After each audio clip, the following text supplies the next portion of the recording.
Hey everyone, we're back with the TGI Fantasy Football Podcast, this time covering week 8 and looking ahead to week 9. We've got a different set of segments that we're going to do this week. I am your host, Spencer Jones. I am still the co-host, Jackson Grant. And my name is Ryan Nagel. I'm this week's guest of honor. Thank you guys for having me. Yeah, so this week we're going to start off a little different. We are going to open with an interview for our guest of honor, Ryan Nagel. Jackson and I have both prepared a couple of questions that Ryan has not seen or read yet, and we're going to have him answer them on the spot. Nagel, this being your first season in TGI Fantasy, I specifically want to ask regarding your team, would you play a half-white player on your team if you could only score half the points that they score? You know, this whole section has me nervous because I don't know the questions. So, I like to live by the model, no half-assing it. And I'm full-assing this team with the grit and the determination that my players bring. So the answer is no. Interesting. Oh, so say Austin Eckler was it was healthy, you still wouldn't take him. I would not, no. Okay, interesting. I got a question. Who would be your Jackie Robinson? Like right now, if they were on waiver wires and you could pick them up, no issues, would you start them over someone on your current roster, assuming that this person is not white? I thought I was limited to white players. My Jackie Robinson, if I could have anybody, would be, it's a tough one. I'm going to have to go with a wide receiver because that's where my team is lacking. Give me Amon-Ra St. Brown. He's been doing great this entire year. He'll keep doing great with how explosive the Lions are. So if I did have a Jackie Robinson, give me Amon-Ra. Must be the German citizenship. I think you're now morally obligated to drop him, Spencer. No. So this is actually interesting to me. So you're saying that there is a chance that the color barrier can be broken this year for your team. There is no chance. My next question is, what is the biggest thing that you've learned from Mitch so far in this fantasy football season? I learned that we all have the same questions. The most important one being, who is Travis Hunter? Yeah, that was a big one last week. I had to go look him up on Wikipedia personally. I had no idea. Apparently he's like a musical artist or something, like an author. He wrote a book, apparently. Yeah. That's what Mitch was saying. Mm-hmm. I don't read a lot, so yeah, maybe. All right, I think I got a spicy question for you. What was it like standing next to the future Cowboys owner Jerry Jones way back in 1957 outside North Little Rock High School in Arkansas? I stood next to him and I looked at him and I thought that this man's going places. He had a great smile, a great personality, and I just saw that he is down for the ride. And that's what he has done. He's taken a lot of chances and a lot of them have worked out for him. And, maybe he just won't die. Maybe he has more chances to make. Maybe he found the secret to immortality. Jerry Jones would have the Holy Grail locked away. I have one last question for you, and that is, right now in your room, how many Ricky Pearsalls do you think you could fit without it being a fire hazard? Give me 30. We got a lot of room, standing room, sitting room, shelf space. Fires, I wouldn't say are that common. The only thing that would cause a fire is his explosiveness on the field. And potentially that would probably limit it down to like 6 or 7. I don't know. Explosiveness on the field and not explosiveness from a firearm? Potentially. With that, I think we'll dive right into the Week 8 review. Up first, we got a fun one that I was looking forward to with Andreas' win over Spencer. Andreas moves to 5-3, and Spencer drops to 4-4. Andreas draws the series to a 9-9 tie and continues the trend of winning the first matchup of the season, all the way back since 2021. Andreas becomes the first owner of the year to record multiple highest scores of the week with his 159.98 victory. And unfortunately for Spencer, he came up short this week, scoring his lowest season total this season with a score of 103.46. Unfortunately for Spencer, now that he's down to 4-4, his playoff chances are slipping away slowly but surely. I'm I'm hoping he drops right out of playoffs and fails to win the championship this year. So I look like a genius when it comes to our trade last year. I think you're forgetting my insane ability to make the playoffs and lose in the first round. Like it's just written in the stars. But and so Andreas did only use 4 of his 8 taunts on me, and then acted like he was saving, or like sparing me, and that just fuels my anger and my lust for power. So I'm gonna come back hitting hard. It single-handedly made me want to trade for Amon Ross St. Brown. So a discussion on this, as we can see in the standings, there's a very clear divide between the top 6 teams in the standings and the next 8, especially in points scored. And so a discussion point I had for you guys was, do you think the gap between the top 6 and the bottom 8 is too wide for some of these like middle of the pack teams to overcome? Or do we think one of these middle of the pack teams that are currently in the hunt, do we think that they could end up challenging for a playoff spot down the line? Because even sitting at 4-4 and narrowly holding on to the 6th seed, that gap is massive. I think it's like 50 points the next team. If I'm totally honest, Mitch is the next one in, and I just don't think I can see his team making the playoffs after the absolute stinker he put up this week. So I honestly think that the playoff teams are already kind of set, and barring some crazy end of season run, I think the current top 6 teams will be the ones we see in the playoffs. To add off of that, I somewhat agree with that. I think there could be a little bit of movement between spots 5 and 6, but we have 1, 2, 3, 4, 5. 5 different teams that are 3 and 5, and I think any of them could come around from behind and possibly dethrone whoever's sitting at that 6th seed. Yeah, I actually agree with both of you. I don't think it's impossible, but I am starting to get the sentiment that unless something goes haywire, the current top 6 teams in the standings are probably going to end the regular season in the top 6. But I kind of agree with Nagel as well. And one of those 3 and 5 teams that I want to talk about is actually the next game up on the list, and that is Eddie and Cleo. Eddie threw down 144 points on Cleo. Cleo didn't even play bad. We were talking last week about how Cleo's team feels top heavy and might be too reliant on winning some 50-50 games. Both these teams are now 3 and 5. Eddie, I'm going to say, improves to 2-8 against Cleo, which is sad in and of itself. But Eddie now being 1 game out of the playoffs, has scored 110 or more points in the last 4 matches, and actually has done it, I think, 6 times this year, aside from week 4 when he only had 62 points. And Eddie put up 130 something last week, 145 this week, and he's looking really good. We were talking last week about how his team looks pretty put together and just had a rough start to the season. But Eddie does face Andreas, Cam, and Aras, 3 of the top scorers. I think it's 1, 2, and Aras might be 6, but he also played in the kicker bowl against AK, so he would actually be 1. And that's his weeks 10, 11, and 12. So Eddie does not have an easy end of the season. But do we think Eddie could be a true playoff contender here that could be one of those 3 and 5 teams with the backdoor chance that could come around? I could see it, especially after he got Lamar Jackson and George Kittle back from injury. I think out of that giant swath of 3 and 5 teams, I definitely think that he has one of the best odds out of that group to make it, if there is going to be one. I do agree with that. Also, Eddie has some sleepers on there, like Woody Marks continually to be tossed in the rotation more, and Chris Olave, who potentially could be on a team with a better passing game than the Saints.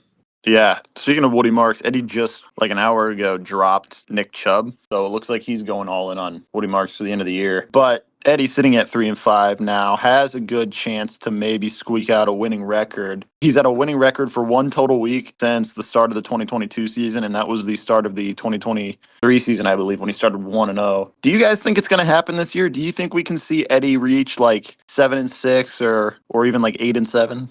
Out of all those years since 2022, I think this is his best shot. Does have that tough stretch upcoming, but if he can go like 1-2 or even break and go 2-1 during that stretch, I believe in him. Yeah, I agree. Anything can happen, and team's looking good, and this could be the year that he comes back around.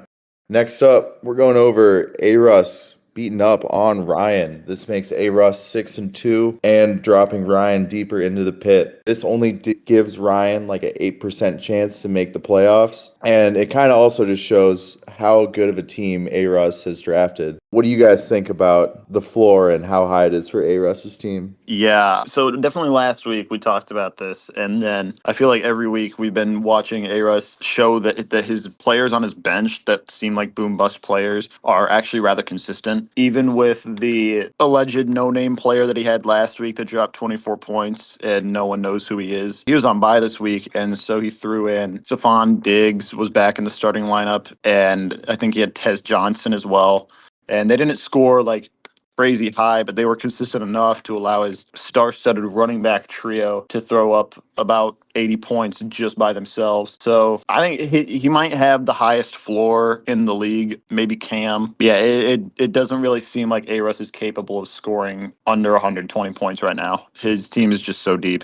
All I'll say is I'm glad I was able to play A-Russ's team last year in the championship game and win. That's a good point. One point I want to bring up to you, Spencer, is going back to the draft. You did have an earlier draft pick than Alex, and you decided to take Malik Neighbors despite Alex in this decision. Would you go back on that decision? Because, as we all know, Neighbors is out for the season. Do I have the ability of hindsight? No? Oh, then no, I still take Neighbors over A-Chain. Oh, yeah. Yeah, let's give you hindsight. Oh, well, then, yeah, I'd take A-Chain. A-Chain's still playing. But I do want to say I didn't take Neighbors to spite A-Russ. I took him because I thought he was the best on the board, and my second option was going to be A-Chain. It just so happens that I drafted one spot in front of A-Russ, and so I got to text him and troll him, and there was nothing he could do about it. And actually, no. Interesting. Even if I had hindsight, I'd still take Neighbors just to spite A-Russ. He deserves it.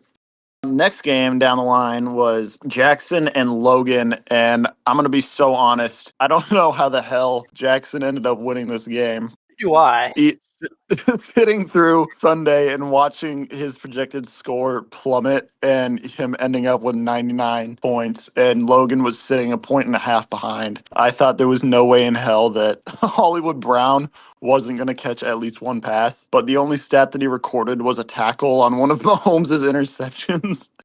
So, Jackson, despite all odds, you had a 4% chance to win this game by ESPN. And since this is the first year I've started tracking the Monday night comeback, percentage wise, that is hands down the biggest comeback that we've seen to this point this year. And between that and your Monday night antics last year, particularly against me, but I'm pretty sure you had one Monday night late in the year that helped you out, you might be the luckiest player on Monday night in the entire league. Between Saquon Barkley tearing my heart out and you winning off of Hollywood Brown only recording a tackle is kind of insane. Both these guys were contenders for the Theo Whitehead GM Lowlight of the Week award. This wasn't a particularly entertaining week for bonehead moves, but there was literally negative defense in this game. The defenses averaged minus 2.5 points, and genuinely either one could have secured a win by playing literally any other defense than what they played. But yeah, Jackson texted me Sunday night saying that he was going to resign from the league if he lost this game.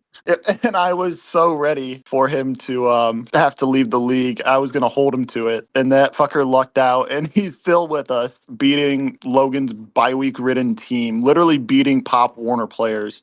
Yeah, I don't know what dark magic you have, Jackson. I'm just glad I don't have to kill myself, because during last week's podcast, I said that if I lost, I didn't deserve to be called a fantasy football player, and I'd probably kill myself. So I'm just glad I get to live through another week. So I don't know how that happened. All I know is that I was just sitting there, and I'm I have to have lost at this point. There's no way I'm still winning. And then Spencer texts me something like, "You motherfucker, you might actually win." And I was like, no shot. He's trolling. And I went and I checked. I couldn't even go into the fantasy app. I'm like, I don't even want to look at it. And I went to ESPN and I checked the box score for the game. And I'm scrolling down. I'm just waiting to see Hollywood Brown record any stat. And I scroll and I see all the way down at the bottom. And I see Hollywood Brown, 0 receptions, 1 target. And I'm like, oh, thank God. And it's 11 minutes into the third quarter. So I'm like, okay, I just got another 20 minutes of football to go and I'm going to win. And I won. I think he recorded that one target in the first quarter too. So I was like, oh, they're just going to throw to him 6 times. And they just didn't throw to him again. So I've got a point of discussion that's not really regarding this game, but it's regarding something that Logan did right before the game. I traded him future picks for Amon-Ra St. Brown. And with the trade deadline coming up in 8 days, it's November 5th at noon Eastern. So 11 a.m. on November 5th, just after waivers process for week 10, is the trade deadline. How do we think this is going to alter the trade market for big name players or even just players in general? We're seeing kind of an uptick in owners making moves later into the year so far. I definitely think we'll see some last minute trade deadline trades. The trade deadline usually drives at least a little bit of buzz for the teams looking to make that final addition to their roster, make that trade before the trade deadline. Except if you're AK and you forget when the trade deadline is. Oh my God, that was so dumb. I said this last week, but if I was in Logan's shoes, I definitely would have traded Amon-Ra and even more because, you were looking down the barrel of 1-7 and your season was kind of over and you still have a lot of valuable players. So trading away those guys for future picks to try and load up after the championship season I had and the championship attempt season Spencer's trying to pull off this year kind of showed that the meta might be fuck them picks or love them picks. Yeah, shout out Mitch for asking me what he should give up for Goff and Amon-Ra about 10 minutes before I finalized the trade with Logan. I just want to put that out there. So, Jackson, if I'm reading this right, you might not be podcasting with us next week. Is that true? That is true. I think after what I did this week and the absolute horrendous GMing I did, I don't deserve to speak on this podcast next week. So starting now, I'll be tendering my resignation temporarily and I will be replaced by another guest speaker next week. You're going to go off this week for like 150 points. That's just how this is going to work. Not after James Scadaboo's ankle went 90 degrees to the left. Yeah. Okay. So next we had our MacGuffin game for the week, and our resident guest this week was involved in that. Nagel taking his first loss in league history, and AK becomes the first person to beat Ryan Nagel, ending the best start to a rookie season we've ever seen. And Nagel could very well go on to post the best rookie season we've ever seen. If you can cap it off with a championship, I believe he would be the fourth rookie. No, I guess technically, I guess myself the first year, but not counting that since that was the first year, it would be A. Russ, Eddie, Henry. So yeah, Nagel, you can become the fourth rookie to ever win a championship, and off to a stellar start. You were 7-0, but unfortunately, you went up against a giant killer. AK is the only owner in the league to beat teams that start 6-0 or better. Granted, that is just Nagel and Logan, but AK ended both their seasons, and in both games, they were MacGuffin games. So we talked last week about AK being on crack when he's challenging for the MacGuffin, and he did it again. He's also 3-0 against teams that start 4-0 or better because he also beat me and ended my 4-0 start in 2021. So AK is probably just the last person you want to play if you're on a heater. He is the house, and the house always wins. AK once again takes the MacGuffin. Now he's 16-10 in MacGuffin games, and he's played, I think, the most MacGuffin games in history. I think he's played more than me at this point. I think I've only played 24, and he's now played 26. So something about AK and the MacGuffin are just attached at the hip. But picking on AK during MacGuffin games, do we think that AK challenging for the MacGuffin is on the Mount Rushmore of fantasy football players all time? Not even just TGI fantasy, but like all time fantasy football players. Is he on your Mount Rushmore? Oh, absolutely. I think MacGuffin game AK is like flu game Michael Jordan. Yeah, he must have some sort of connection with this MacGuffin because he's just unstoppable when getting it back.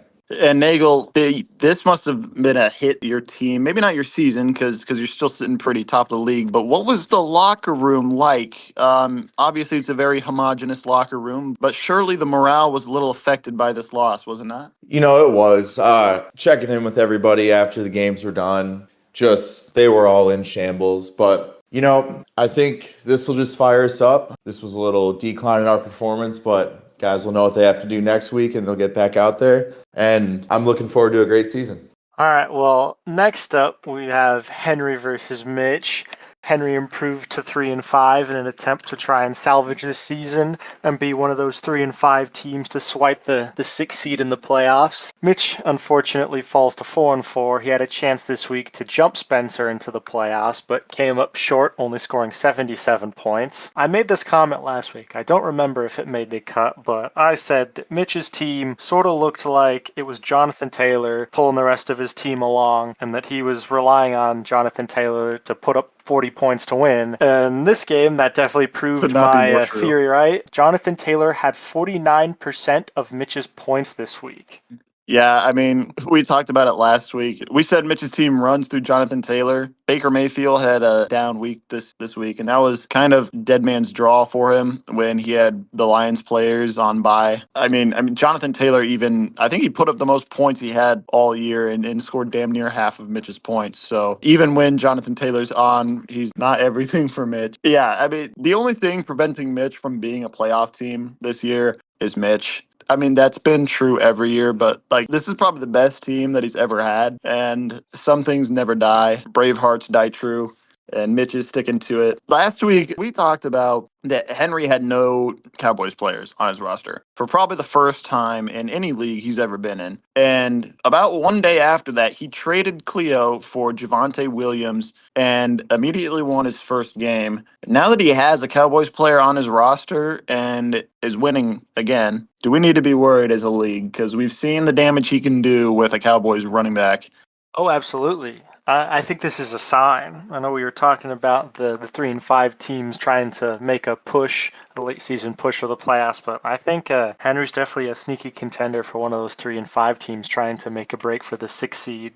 Yeah, especially with Javonte Williams, that guy is electric. Yeah, Nagel, how does this make you feel though that Cowboys players are now bringing into the discussion of an owner making the playoffs? I know you have a vendetta against them. You know, it is the Cowboys, so they will come up short when it matters most. So maybe they could be on that bubble of entering the playoffs, and a certain Javonte Williams or Dak Prescott just drops a single-digit game. I mean, I heard Mitch talking some shit about your upcoming game. He was hoping that it was going to be for the MacGuffin, but I mean, we'll get to that eventually. So you might have a vendetta against Mitch, and Mitch played a key role here in this game. You're just going to have to watch out for Jonathan Taylor. And for our last game, we saw Landon face Cam, two giants when it comes to this fantasy group right now. But in the end, Landon did get the win. This makes Landon 3-0 against Cam. Just an absolute dominant performance in history from Landon. And it also shows how good Tucker Kraft is on any roster. This puts him in contention for some MVP conversations when it's relating to these big games that he keeps having and being one of the favorite targets in the end zone other than Josh Jacobs. Speaking about Landon's roster, it is not all that healthy, but it still gets him out of these situations when you're going against somebody like Cam. Some key players from this roster were Tucker Kraft and the Bucs defense both putting up points, and then Troy Franklin out of Denver, who just had himself a day on Sunday. This moves into a little bit discussion. Will Cam ever emerge from his rookie classmate's shadow? So these two both came in 2023, and Cam, fun fact, had never played fantasy football before. Showed out, started 4-0, and then fucked off and finished like 6-8. And then last year he just got kind of sashayed by everyone. He actually scored a good amount of points. Yeah, so Landon's made the playoffs twice now, hasn't missed it, and he's almost certainly going to make it again.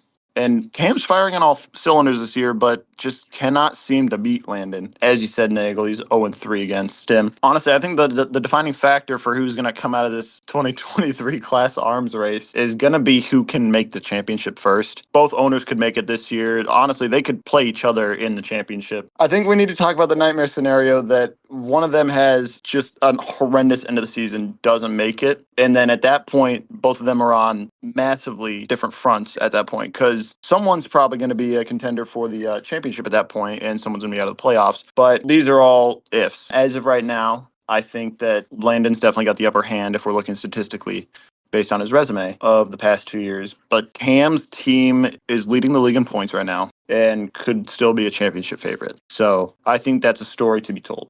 So that was our league review for week 8. Getting into our next little segment is our Theo Whitehead GM lowlight of the week. Last week we did this during the review, but this week it's going to get its own little spotlight. And we already mentioned, or I guess I already mentioned, Mitch asking me about trade advice. But the low light of the week is going to be Mitch asking another owner, in this case me, about which tight end to start and taking roster advice from someone directly competing for him to get into the playoffs. And he picked the wrong tight end for that week. It wouldn't have changed the outcome of the game. But to me, this is a classic Sports Center come on man moment of what are we doing here? Mitch, you're in your fifth season in TGI fantasy. You know more than enough to go competing. You've made the playoffs. You need to be making these decisions on your own. So you're going to win the GM low light of the week for not only asking another owner for roster advice, but getting the decision wrong in the end. I'm honestly shocked that even though I won, it still didn't go to me or Logan for that matter for our negative defensive scoring. So I'm just happy that Mitch was here to take my fall, quite honestly. Thank you, Mitch. I appreciate you. Yeah, he died on Sir Alexander's sword for you. So we have a new addition to the podcast this week. Starting this week, we're going to get a weekly hot take from Jackson. Jackson's going to give his thoughts on something around the league, something that he feels needs to be spoken about that hasn't been spoken about. Well, we were just on the topic of Mitchell and his bad roster management and how he had a chance to jump you for the 6th seed, but some poor roster management had him losing a clearly winnable game to Henry to fall to 4-4. So I honestly think, and we talked about this last week about how Mitch has a pretty rough schedule playing a lot of the top playoff seeds and then me twice. I think I found a way for Mitch to win out. And this is my hot take. I think Mitch can win out and can go on to win the championship if he gives control of his team and roster management over to ChatGPT and he starts consulting the star gods about his roster management instead of texting other GMs about who he should put over the other. Thoughts? I would love to see Mitch's manifesto that he gets from the Star Gods each week and what they guide him to do. Last week, he was very adamant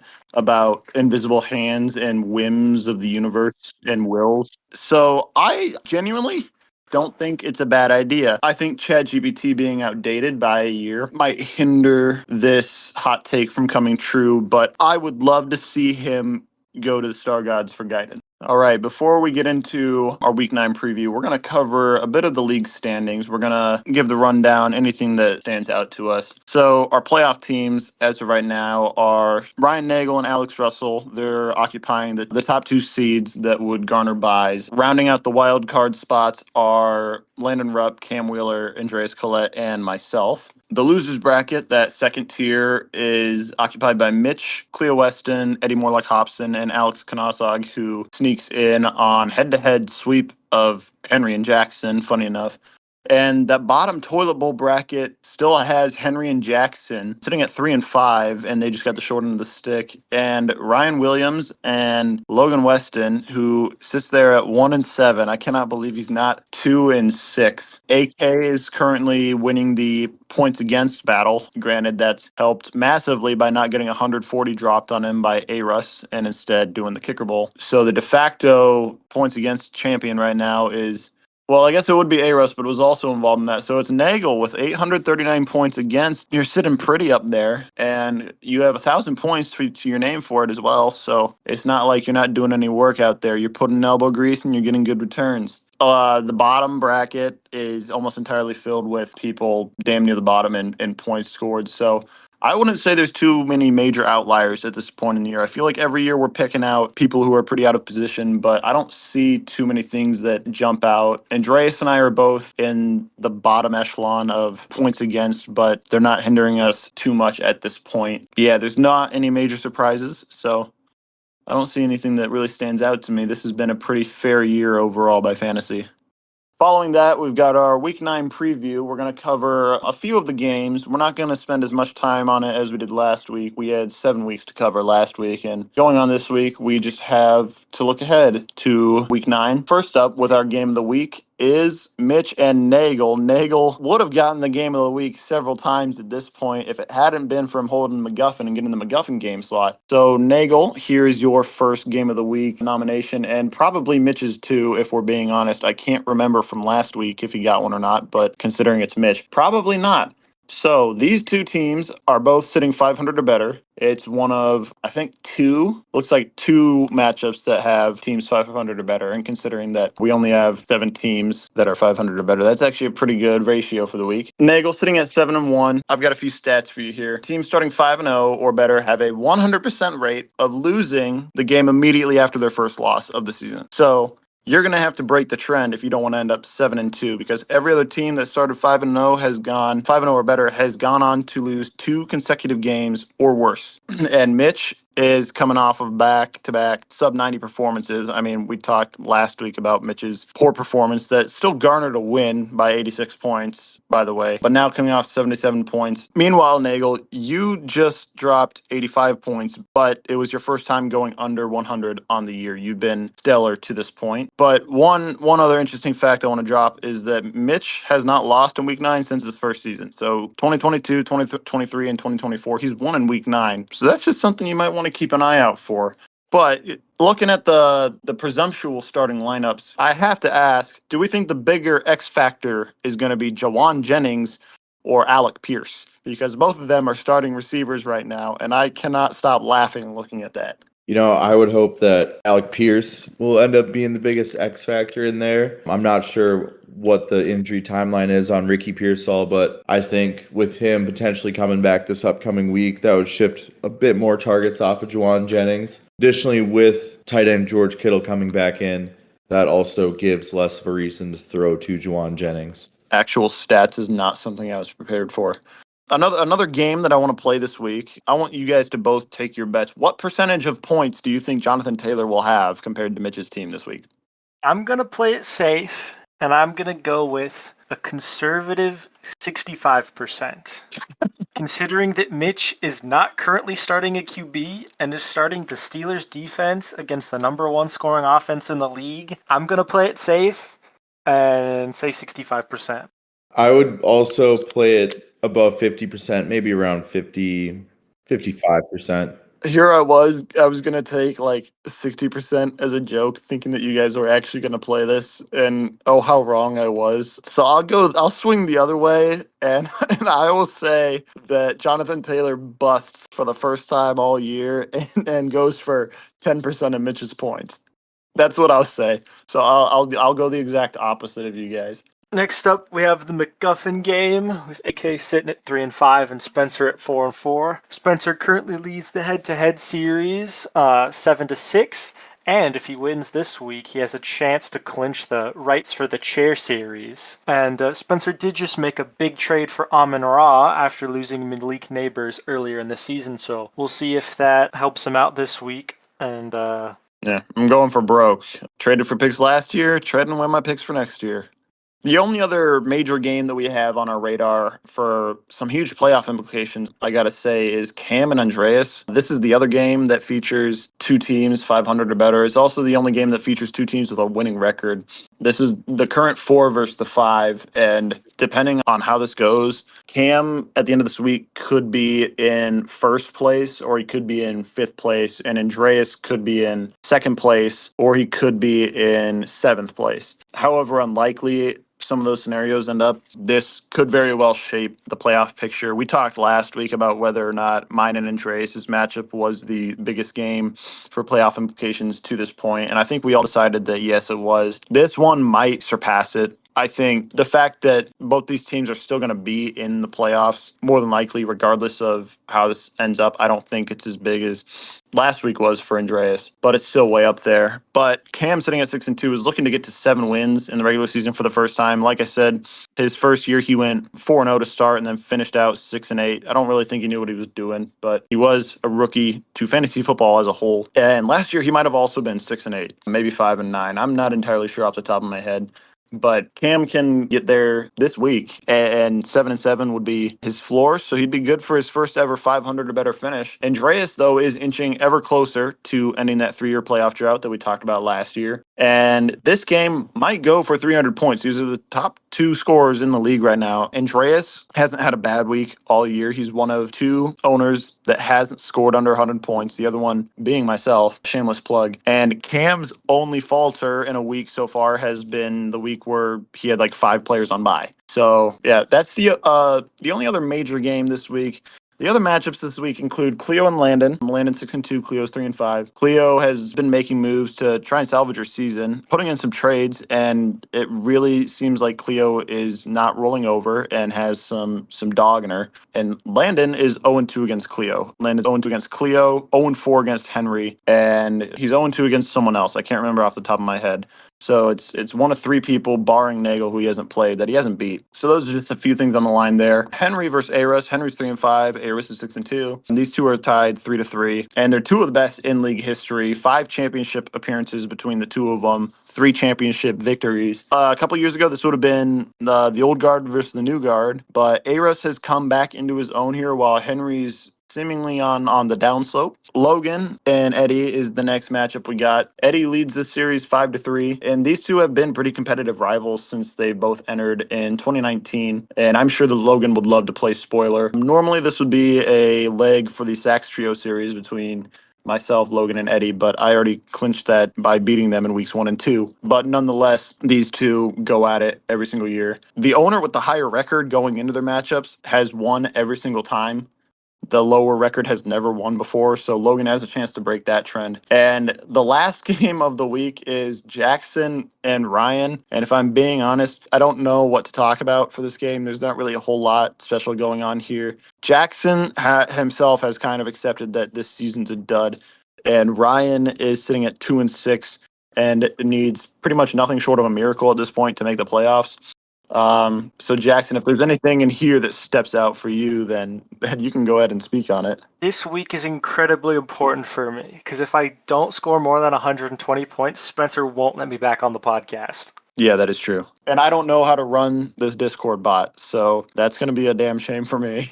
The fate of the podcast lies on me putting up 120 points this week. Yeah. Do you have any players out or on bye? Cam Scadaboo. Okay, he lost money anyways. He wasn't the starter to open the year, so I mean, we're just back to square one. I'm gonna be honest, I got no idea. Yeah. I've given up all hope for this year. I've seen crazier things happen. AK won a championship by scoring less than 100 points a game. All right. So we've gotten through last week's review. We've gotten through this week's preview. We've made fun of Mitch.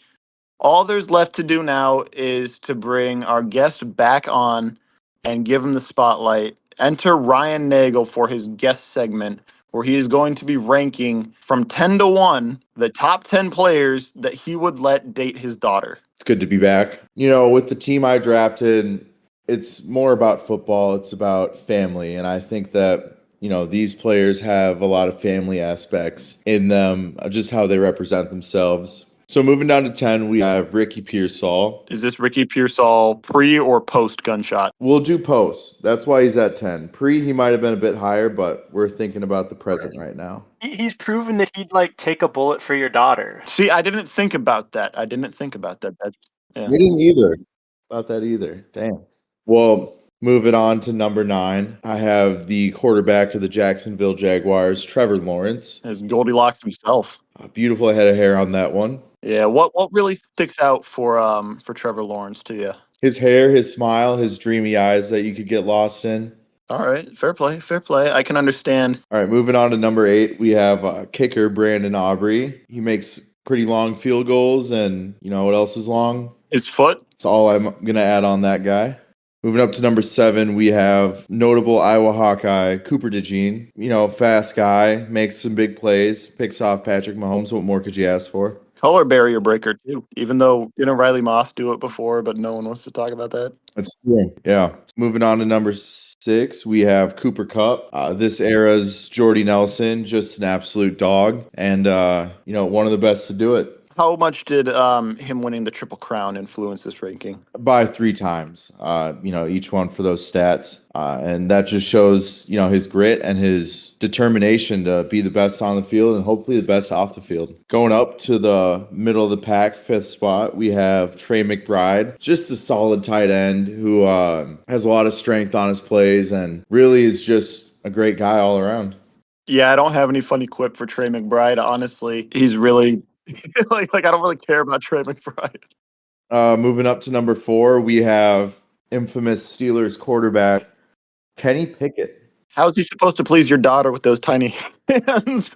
I couldn't complete that without laughing. Those tiny hands have lifted up the Super Bowl trophy. Oh, I forgot May I Super Bowl add? winner. Just a real winner there and a real big factor to the Eagles Super Bowl push last year. So yeah, he deserves the number 4 spot.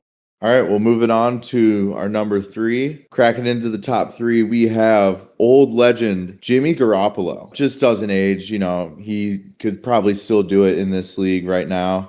And yeah, he's never going to get old, and he just stays young and healthy. He's basically a model, so I've been told. Yeah. Yeah, I noticed that you have him written down as Jimmy G. Is that because you can't spell his last name? It definitely helped me with trying to figure out autocorrect with Garoppolo. So if he dated your daughter and say you got married to your daughter, would you let her take his last name if you can't spell it? I would just change it to my daughter's name, G. Because that's how he's known, Jimmy G. Yeah, it's true. His last name is just G. Real G's move in silence like lasagna. Indeed, they do. And one of the realest G's out there at the number 2 spot is Jackson Dart. Just a real great guy. Would love to be his friend, would love to meet him. And yeah, that's all I got to say. I don't have anything for that. I feel like there's so many jokes that write themselves. He's just the best. Fair enough. But not the best of this list. Number 1, you knew who's going to win it all along. Give me Jalen Hurts. I will say that's not who I was expecting to top the list. Jalen Hurts is just that guy, quote machine. He really looks like he could read a good book, and he plays the part. He's Jalen Hurts. I think Stephon Diggs was snuffed. He's a great guy. I do want to ask, Yeah. where do you think this list would have gone if Jalen Hurts had never transferred to Oklahoma? I think we wouldn't even see him, and that's really just, the stars lining up in all of our favors. We now get to experience Jalen Hurts. Does it not make you worried that he's had a track record through Alabama for getting his spot cucked from him? Potentially. Jackson, that was a shocker for me, to say the least. I thought Kenny Pickett was going to be his number 1. I don't know if you've seen this man's love for Kenny Pickett. It might be unrivaled. I mean, he is a Super Bowl winning quarterback. Yeah, Kenny Two Gloves. That's what number 1 and number 4 have in common. Kenny Pickett was the second best quarterback in that Super Bowl. Damn. Yeah, thanks again for listening, everyone. We had Nagel on this week, going through his rookie season, and he's off to a hot start, the hottest in history. And once again, we brought to you a new segment this week. We'll bring you a fresh segment next week without Jackson. So we'll see who we bring on next week. It's not decided yet, but stay tuned for the Week 10 preview podcast. And thanks for listening.